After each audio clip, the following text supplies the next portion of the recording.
তোর বুকে ফিটিত কামড়ার দয়া করি বাদ দিলাম খাইলে না না আজকে কোনো বাদ দেওয়া যাবে না। মাথাও খারাপ হয়ে গেল নাকি তবে না আমার কোনো মাথা খারাপ হয় নাই। আজকে দেখি তাই স্টাইলে ওয়াজ শুরু করে দিলে বুঝলাম না।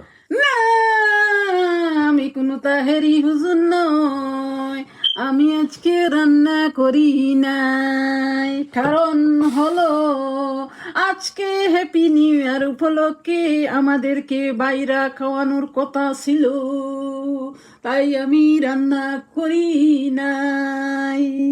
মাই রে মাই দে হজিফরা কত হারলাম বয়সে বাড়া খাইতা পয়সা যেমন গাছও ধরে যারা দিমু আর পয়সা পড়বো, যারা দিমু আর পয়সা পড়বো। ভাত রাঁধছো না অসুবিধা না, আমি অন্য কিছু তোলা খাইয়া ফানিয়া ফুটা খাইয়া উঠি রই মনে। আর যদি কিছু যদি না থাকে আমি আমার এক গ্লাস পানি খাবো, সাথে যদি দুধ টুধ কিছু পাই তাহলে ফ্রিজ থেকে বের করে দুধকে ঘুমিয়ে পড়বো। আর তোমরা বাড়া খাইবা, বাড়া খাইতে চাইলে তোমরা যাও, তোমরা পয়সা দিয়ে খাও না, যা খুশি তা করো, আমি জায়গা। আর তুমি তোমার তাহেরি স্টাইলের ওয়াজ চালু রাখো। Tata bye bye.